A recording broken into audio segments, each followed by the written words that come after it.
You've been studying English for months, maybe even years. You know the rules. You've memorized the verbs. You've done the exercises. But when it's time to speak, you freeze. You forget the words. You feel nervous. And the sentence never comes out the way you wanted. So you tell yourself, I need more grammar. I need to study harder. I need to understand every rule. But what if that's not the problem? What if the grammar isn't what's missing? What if you already know enough, and the real reason you're stuck is something else entirely? You see, grammar is like a map. It helps you understand the road. But it doesn't teach you how to walk.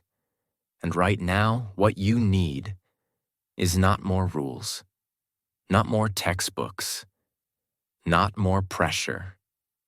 You need something simpler, something deeper, something that changes how your brain connects with English. And in this episode, you're going to discover exactly what that is. When most people feel stuck in English, the first thing they blame is themselves. They think, maybe I'm not smart enough. Maybe I didn't study hard enough. Maybe I just need more grammar.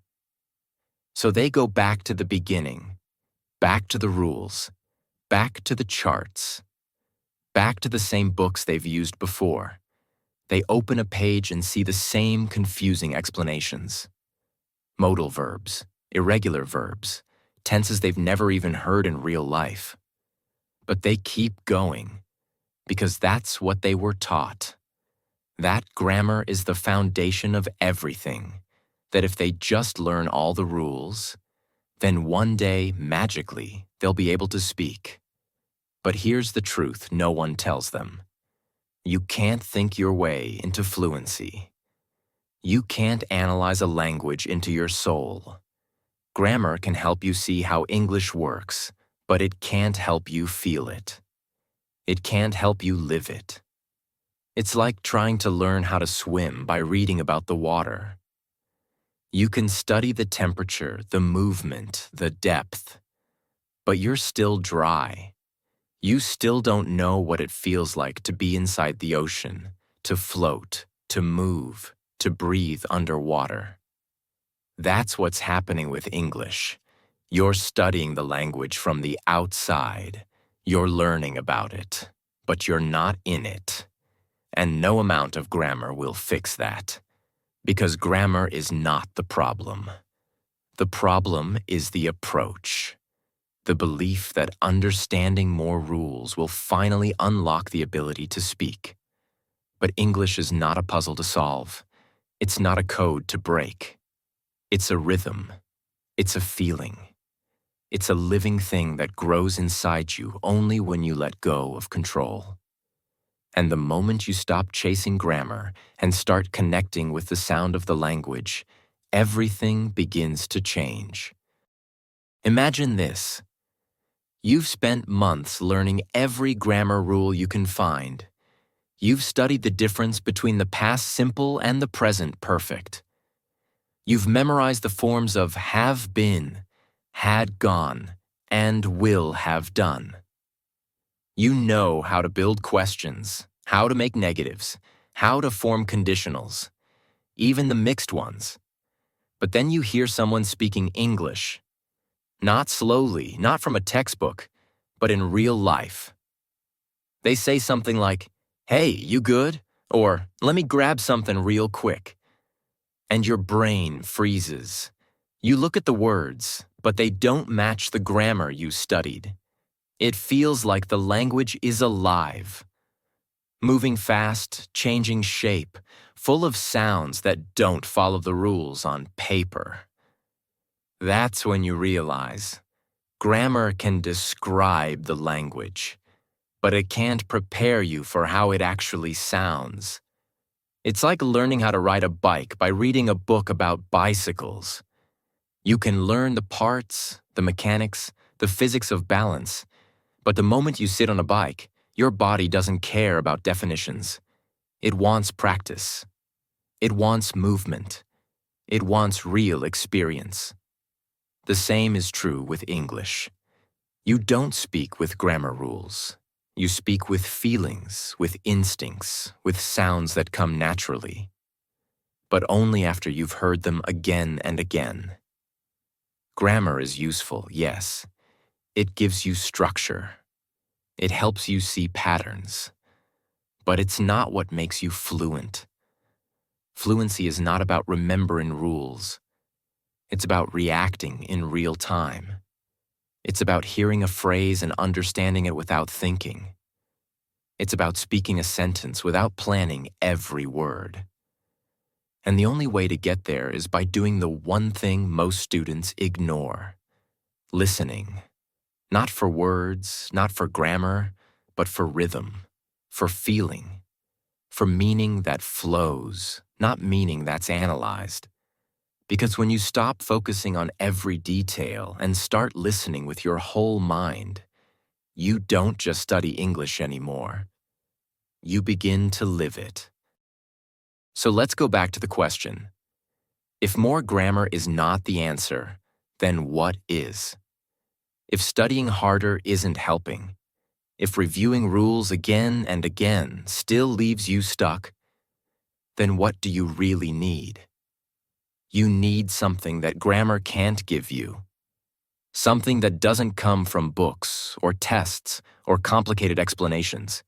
You need to hear the language.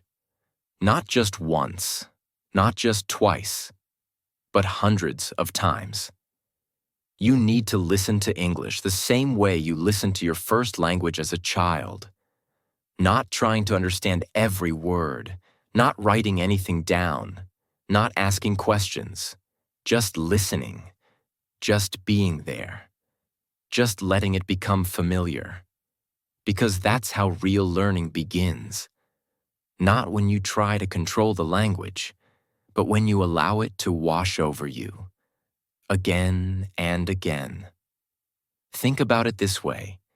If you wanted to learn how to dance, you wouldn't start with theory.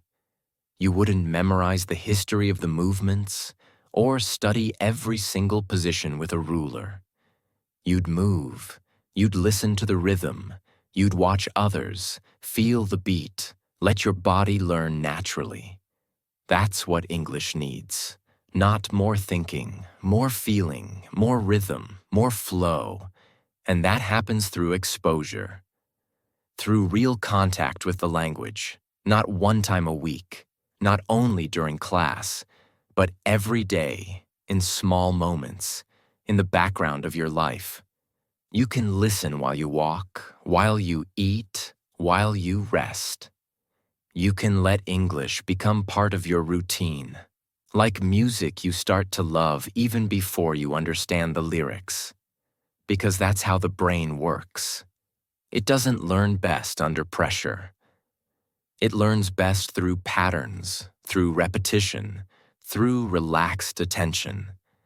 And the more you hear the language, in podcasts, in videos, in stories like this one, the more your brain starts to notice things, not because you force it to, but because it's wired to learn that way. The grammar you've studied will finally come to life when you hear it in context. When you hear someone say, "I've been waiting all day, and it just feels right." Even if you don't remember what tense that is, you don't need to memorize rules to feel the rhythm of a sentence. You don't need to explain a structure to recognize it when you hear it. And you don't need to speak perfectly to begin thinking in English. What you need is time. What you need is exposure. What you need is to keep listening. Even when you don't understand everything, even when it feels slow, even when you doubt yourself. Because fluency is not built in one day. It's not built in a week. It's not even built in one book. It's built in moments, in quiet hours of listening, in small thoughts that come to your mind in English, in simple sentences that suddenly appear without effort, without translation, without fear. And those moments come, not from studying more grammar, but from choosing to listen again and again until English stops feeling like a subject and starts feeling like a part of you. Your brain is more powerful than you think. It was designed to learn language, not just one, but many. And it doesn't need complex explanations or long grammar rules to do it. In fact, your brain learned your first language without any grammar lessons at all. You didn't start with verbs. You didn't learn past tense or conditionals. You didn't study sentence structure. You just listened. You listened every day. To your parents, to your family, to people talking around you. You heard the same words again and again. You didn't understand them at first, but your brain was watching. It was listening. It was building connections. Quietly, slowly, constantly. And one day, you spoke your first word, not because you memorized it, but because it had become familiar. Because your brain had heard it so many times that it felt natural. That's how language is supposed to grow. From the inside, from repetition, from exposure, from sound and meaning, not from rules and pressure. But when we learn a second language, we often forget that. We try to force it. We treat it like math. We look for formulas. We want everything to make perfect sense before we speak. But language doesn't work like that. It's not a system you control. It's a rhythm you join. Your brain needs time to absorb the patterns, to hear real English again and again, to connect sounds to meaning without translation, to feel the structure instead of analyzing it. And every time you listen, to a voice like this, to a story, to a simple conversation, your brain is learning. Even when you don't understand everything, even when it feels slow, your brain is collecting sounds. It's noticing words, it's storing phrases, it's creating shortcuts so that one day those words come out of your mouth without thinking.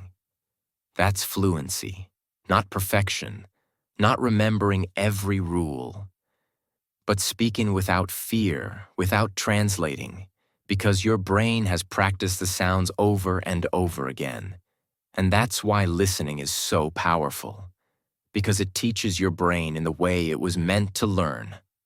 Naturally, gently, slowly, not through pressure, but through presence, not through stress, but through sound. So the next time you feel stuck, don't open a grammar book. Open your ears. Give your brain what it truly needs. More English, more listening, more patience, and more trust in the way you were made to learn. Let me tell you something important. Many people around the world have learned English in ways that are very different from what schools teach. They didn't spend years memorizing grammar rules. They didn't buy expensive books or take complicated exams. They didn't learn every tense before trying to speak.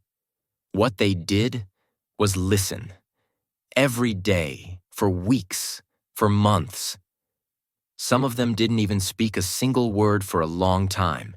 They just listened. They watched videos. They listened to podcasts. They followed simple English stories, just like this one, until the language started to feel familiar. One student I heard about was afraid to speak for years. She studied grammar for a long time. She got good grades in school. But when someone asked her a simple question in English, she froze. Then she started listening to English every single morning. Not to study, not to take notes, just to hear it. She listened while walking, while making breakfast, while getting ready for work. At first, she understood almost nothing. But after a few weeks, something changed. She started to hear familiar words. She started to guess the meaning. She started thinking in English. Not full sentences yet, but little words, little thoughts. And one day she opened her mouth. And a sentence came out. It wasn't perfect, but it was real. It was natural. And it felt amazing. That moment didn't come from a grammar rule. It didn't come from studying harder. It came from listening, from trust, from giving her brain what it needed. There are many stories like this. People who felt stuck for years, but finally moved forward when they stopped trying to force the language and started letting it in. And now, maybe that can be your story too. Maybe this is the moment when everything starts to shift, not because you learned something new, but because you finally believed that your brain is capable of learning naturally, without fear, without pressure, without needing more grammar, just more listening, just more patience, just more connection with the sounds that are slowly becoming a part of you. If you're learning English right now and you feel tired, stuck, or even hopeless, you're not alone.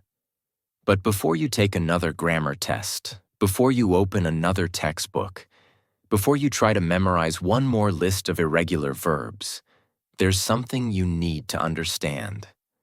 Sometimes the problem is not what you're doing, but what you keep doing that's quietly hurting your progress. And one of the biggest things that holds people back is translation. At first, it feels safe. It feels smart. You hear a word in English and you quickly change it into your native language. It helps you feel in control. But over time, translation becomes a wall, a barrier between you and fluency. Because English and your native language don't always match. The grammar is different. The sounds are different. The way people think and speak is different. You try to translate, but you end up feeling confused. You hear someone say, "It's been a long day," and you don't know how to translate it word by word. So you stop. You freeze. You feel like you don't understand, even when you actually do. Because your brain is stuck in two worlds. It's trying to live in English while holding on tightly to another language. And that constant back and forth makes everything slower, harder, more stressful.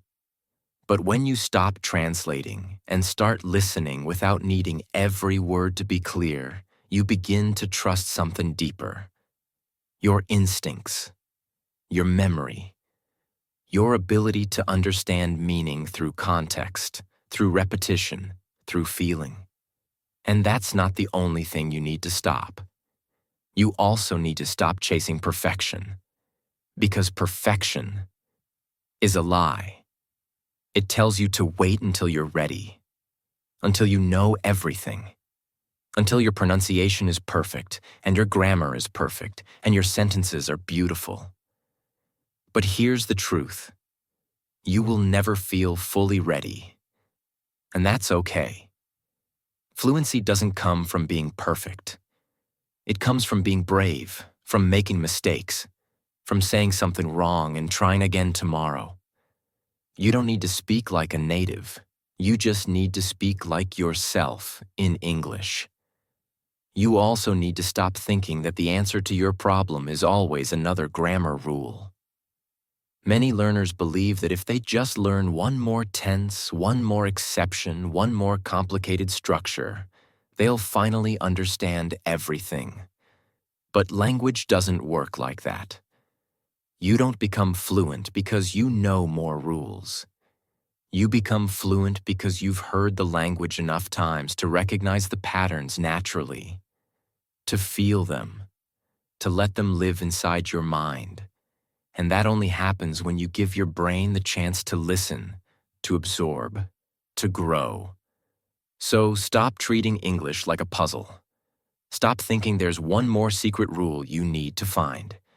And stop trying to build the perfect sentence before you've even said a simple one out loud. Instead, focus on progress, not perfection. Focus on connection, not control. Focus on the rhythm of the language, not the structure of the grammar.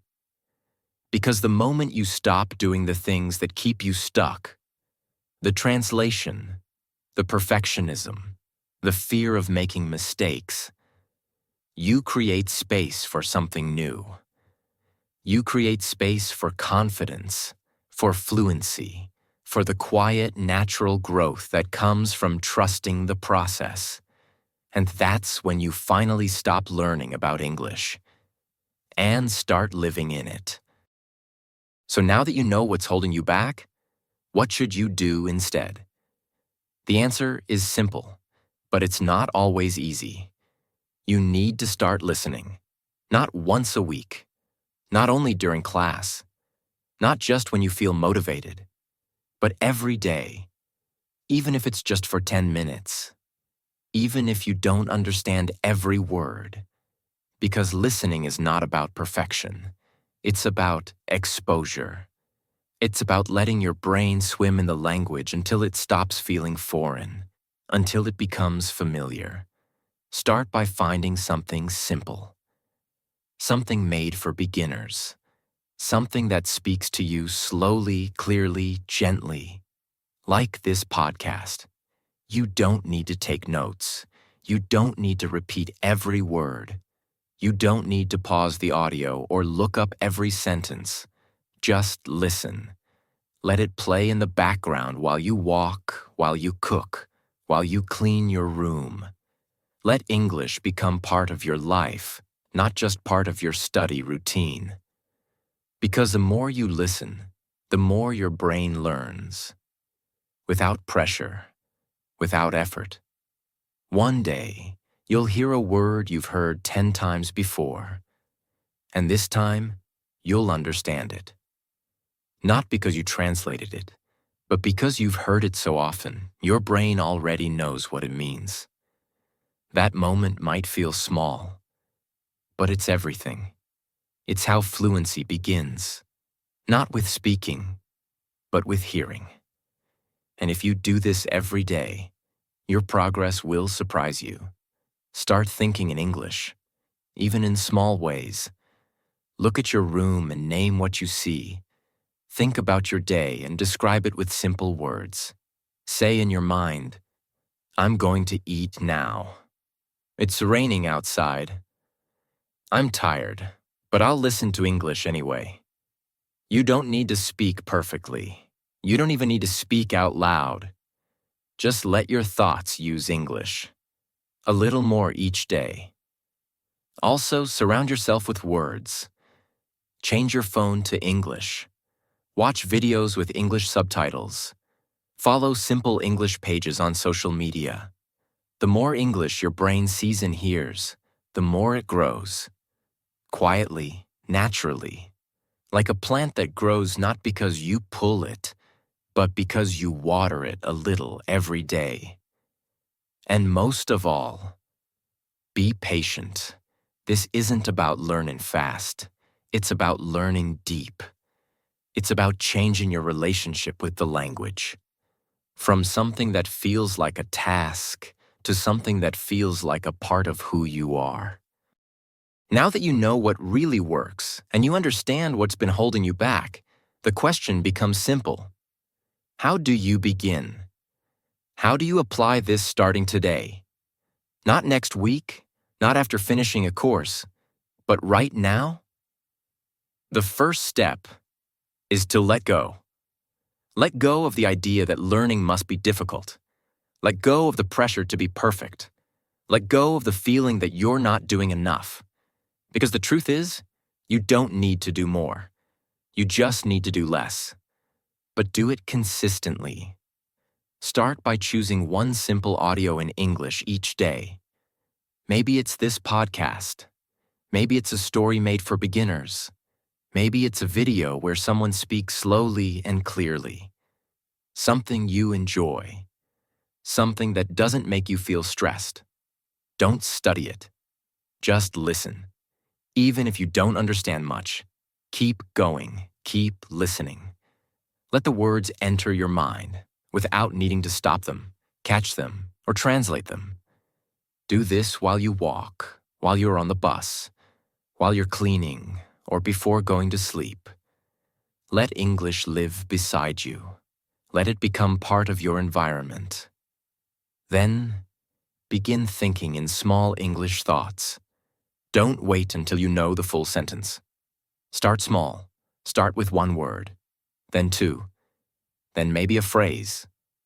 You walk outside and think, sun. It's hot. I feel tired. I'm going to the store. These thoughts may feel simple, but they are powerful because they are the first steps to fluency. They are not translations. They are not memorized phrases. They are your thoughts in your English voice. Over time, those little sentences will grow, and suddenly you'll be thinking in full ideas. You'll hear something and understand it before your brain even has time to translate. That's the goal. That's when you know it's working. Not when you speak perfectly. Not when you pass a grammar test, but when you hear something and simply understand it. So choose one habit today. Just one. Start listening. Start thinking small thoughts in English. Start building the habit, because the habit is what builds you. 5 minutes today, 10 minutes tomorrow, 15 minutes next week. And without even realizing it, you'll look back and wonder why you ever thought you needed more grammar. Because you'll feel it. Not in your memory, but in your mind. Not in your notebooks, but in your voice. And that's when English finally becomes something real. You've made it to the end of this journey, and maybe right now, your brain is still trying to translate, still trying to hold on to something familiar, still searching for the right way to learn. That's okay. That's normal. That's part of the process. Thinking in English doesn't happen in one day. It's not a switch you can flip. It's a quiet change, a slow and invisible transformation. It starts with a single moment, a sound that feels familiar, a word you no longer need to translate, a sentence you understand before you even realize it. And that moment, as small as it may seem, is the beginning of something much bigger. Because for so long, you may have believed that translation is necessary, that you need to understand every word, that you need to check the grammar, the structure, the meaning, again and again. But language doesn't work that way. It's not about control. It's about connection. You don't force a language into your mind. You grow into it. You let it surround you. You let it speak to you again and again, until one day you realize it has become a part of who you are. And that's what this journey is about. Not becoming perfect, not becoming fast, not becoming native, but becoming free. Free to understand without fear. Free to think without translating. Free to speak without waiting for the perfect sentence. So as you finish this episode, remember this. You don't need more grammar. You need more presence, more patience, more listening, more trust. The rest will come. Day by day, thought by thought, moment by moment. Just press play tomorrow and let the English grow.